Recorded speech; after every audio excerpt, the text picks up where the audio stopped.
today. Chapter 7 is a short chapter. Okay. Chapter 7 is a very short chapter. We're going to take the test fairly quickly on this one. It's all about exponents and rules of exponents. And Greg, take your headphone out of your ear.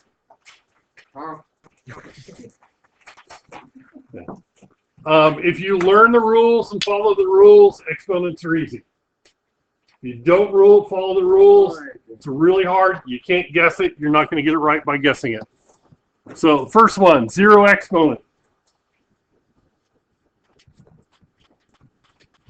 Every non-zero number raised to the power of 0 is 1. Probably the most important part of this is actually that right there. Every non-zero number, 0 to the 0 power is not 1. We'll talk about that in a minute. Everything else to the 0 power is 1. Anything to the 0 power except for 0 is 1. It's easy. It's the easiest rule to remember.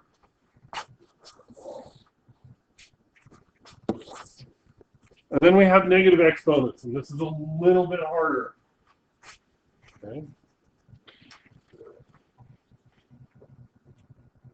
So negative exponents tell you to switch the location of that base and make the exponent positive. What a negative exponent does is it tells you to take that number, only the number raised to the negative power, and you put it in the denominator and make it a positive exponent, or if it's in the denominator negative, you move it up to your numerator and make it a positive exponent. Negative exponent, you flip it. You either move it down and make the exponent positive, or you move it up and make it positive. Okay, negative exponents are a little tricky, but they're not that bad.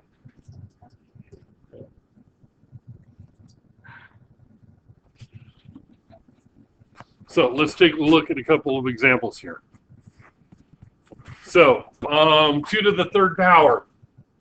Some of these ones are pretty easy. You can use calculators on ones you need to use calculators on. For the most part, they should be relatively easy numbers. Remember, when you have to the 3rd power, what does that mean?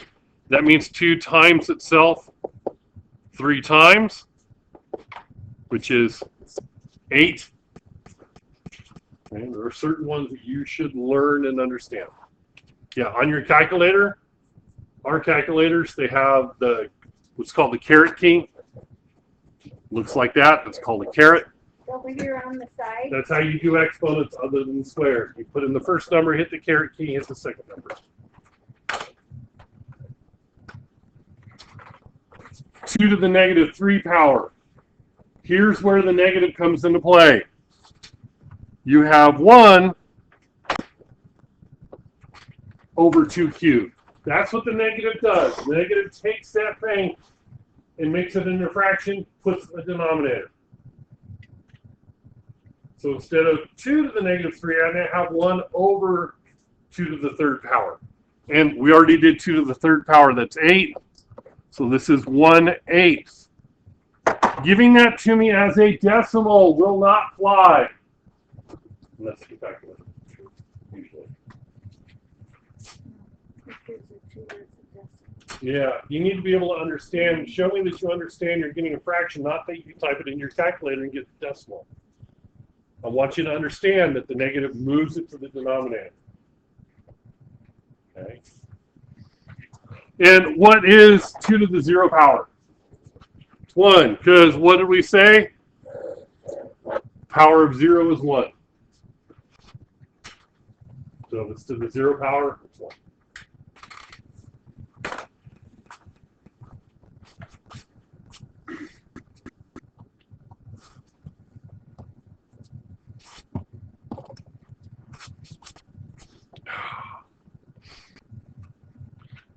So this is screwed. How do I can do this? So, what is 2 squared? 4. 2 times 2 is 4. You should know 2 squared off the top of your head. 2 squared is 4. There are certain numbers you should have memorized. Basic powers. Your perfect squares for the small numbers. You should know. I do not expect you to know what 21 squared is. However, you should know what 2 squared is. Okay? So 2 to the negative 2 power means that I have 1 over 2 squared, which would be 1 over 4, 1/4. And what is 73 to the 0 power? 1. Easy enough. Sorry, I have to do this. It's not working right. Okay, 2 to the first power. Anything to the first power is itself. Anything to the first power is itself. Okay, that's another easy one to remember. Anything to the first power is just that number again. So if I have 2 to the negative 1, that's 1 over 2 to the first.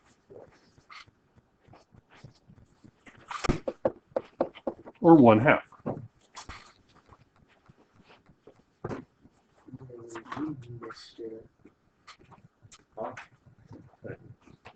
Now, the last one. This is the one that's a little tricky. It's the one that's unusual.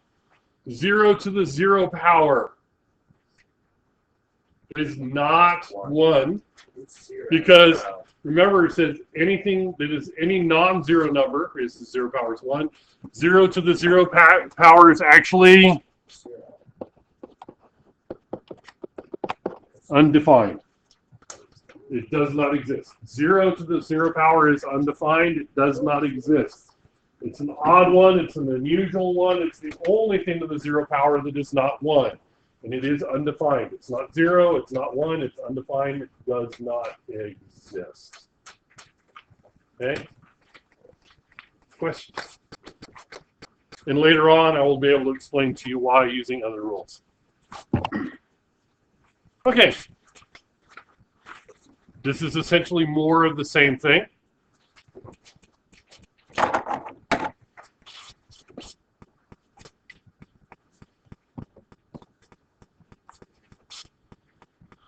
So 9 to the negative 2 power. That would be 1 over 9 squared, which would be 1 over 81. Easy enough, right? 9 squared is 81. You need to use your calculator to figure out what 9 squared is, but once again, this is a number that you should know. What is 7 to the negative 1? 1 over 7 to the first, which is 1 over 7.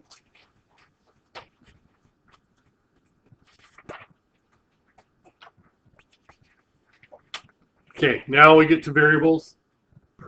Actually, I think variables raised to negative powers is easier. Because what do? You just put it in the denominator. If I have x to the negative 3, this is 1 over x cubed.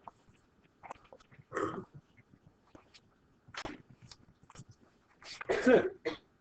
The stuff isn't difficult if you remember the rules and apply the rules. If you remember the rules and apply the rules, it's really not that hard. We're going to get a lot of rules over the next few days that we're working on this. But if you remember the rules and apply the rules, and Drake, put your phone away. And take it out of your ear. You were already told once. Okay. 2 to the negative 4. Drake. What? Take it out of your ear.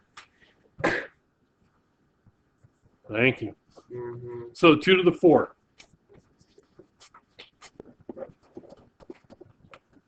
One over 2 to the 4th. And then you have to find 2 to the 4th, and this is something you can easily do on your calculator if you don't know what it is off the top of your head. And I do not expect you, all of you, to know what this is off the top of your head, but I do know that somebody out there knows what it is. 16. So this would be 1/16. And the next problem looks really, really, really scary, doesn't it? It looks scary. But what is it? 1. Anything that's not 0 to the 0 power is 1. That was almost scary. It looks scary because you got some big long negative decimal raised to the 0 power. Oh my God, I got this big long decimal raised to the power. What am I going to do? That's to the 0 power. It's 1. Okay. Now things are going to get a little bit more complicated. So if you look at the first example here, the negative power only applies to what it's directly attached to. This -2 is only attached to the B. That's the only thing that -2 applies to. This is the only thing with the negative power on it. Nothing else has that negative power. Now, if they were in parentheses, which they will be later, that's a different story. But right now, it only applies to that. Nothing else changes. The 5a cubed does not change. It's only the b to the -2 power that we want to handle. Because one of our rules is no negative exponents in our final answers. So I got to get the 5a cubed, that does not change. But my b to the -2 power moves to my denominator and becomes b squared. It's only the thing that has that negative exponent directly attached to it. That's it. Nothing else. Okay? So if you've got multiple things, some have negative exponents, some don't. Anything with a negative exponent moves to the denominator. Anything without a negative exponent doesn't. Okay? This is different. I have my negative exponent, my denominator. What do you think I'm going to do with it now? Because I'm not allowed to have negative exponents. Everything that wasn't in the denominator got moved to the denominator. Anything that's in the denominator with an exponent gets moved up to the numerator.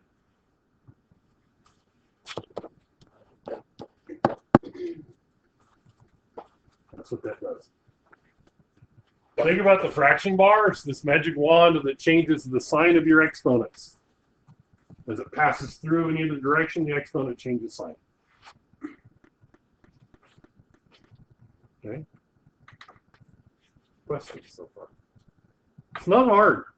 Like I said, as long as you know the rules, understand the rules, it's not very difficult. Okay, so this next one, 3s cubed t to the -2. We have two sets of issues going on here. We have to deal with this negative exponent, and then we have to do a substitution as well. So what I like to do when I have this situation, get rid of the negative exponent first by moving things around in variable form. So we just do just like what we did up here. The -2 only applies to the t. So I have 3s cubed over t squared. That's my first step, is to do that. Okay. That's what the line through it doesn't reflect in 5. Because I don't write nearly as neat as Mrs. Kersey does. So my S's look like 5s. Her S's don't look like 5s because she writes neater than I do. Okay. So that's my first step. Second step, do the substitutions. S is 2, T is -3. Take them and put them in and then evaluate. Do the work on that. So this becomes 3, that doesn't change. And then S is what? S is 2. So I have 2 cubed. And then I have my denominator, I have t is -3, so I have -3 squared.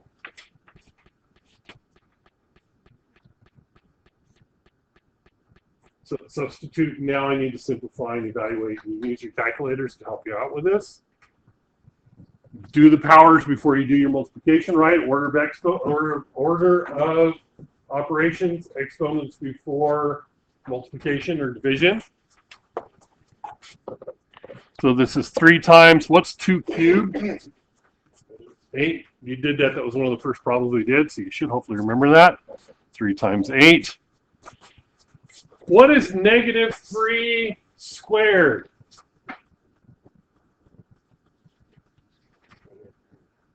This is positive 9. I want you to know there's a big difference between this and that. Those are not the same thing. This one, you have a negative times 3 times 3, and you get negative 9 for that. This one's negative 3 times negative 3. There's a big difference between them. So if I have negative 3 and I'm squaring it, it's in parentheses, that's 9. So that means I have 9 in my denominator.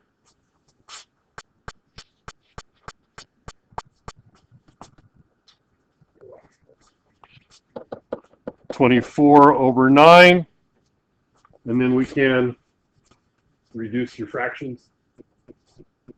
Divide them both by 3.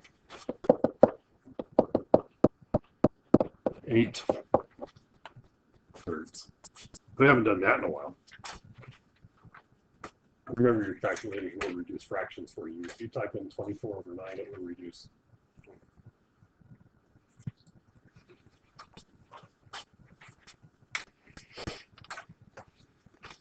One last set to go. Okay, one last set to go. We don't have that. You don't have that? Oh, good. You can write it in on the bottom. No. No. You can wait. You can wait. Sit down. All right. Get these problems written down on your notes. Take like 2 minutes.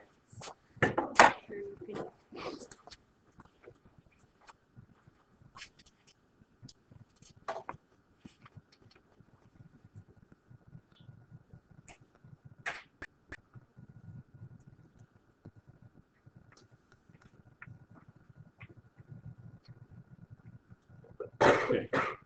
When you have an entire fraction to a negative power, what you do is you flip that fraction over and make the power positive. So 2/3 to the negative 3 power is 3/2 to the positive 3 power. Flip it over, change the sign.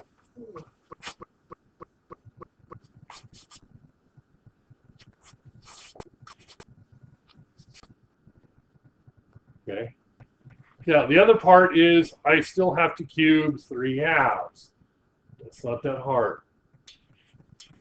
3/2 cubed, and this is a rule we're going to learn later, but it works really good for what we have now.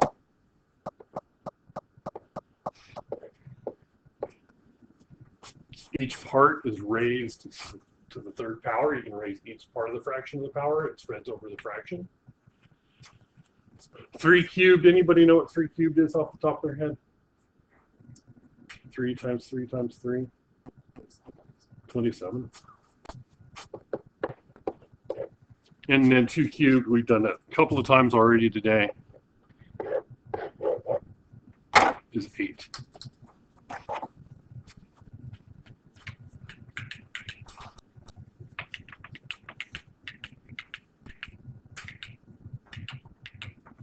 Okay, so the last one we have here, 3m over n to the negative 2 power. First thing, flip the fraction. Whole thing, flip it over, raise it to the 2nd power. So this is n over 3m squared.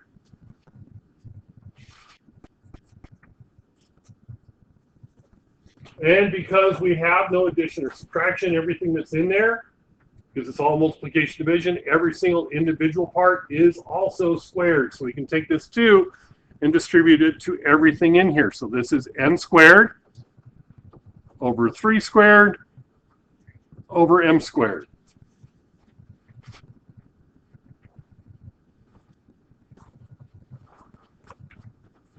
Can we do anything to the n squared? No, we can't do anything to the n squared. Can we do anything to the m squared? No. Can we do anything to the 3 squared? Yeah, we can rewrite it as 9. So that's the next step and the last step. You have n squared over 9 m squared. You have numbers raised to a power. Go ahead and square that out, cube it out, whatever. Get rid of the numbers to that power. Variables to powers, just leave them. Questions? Okay, let me get out your classwork.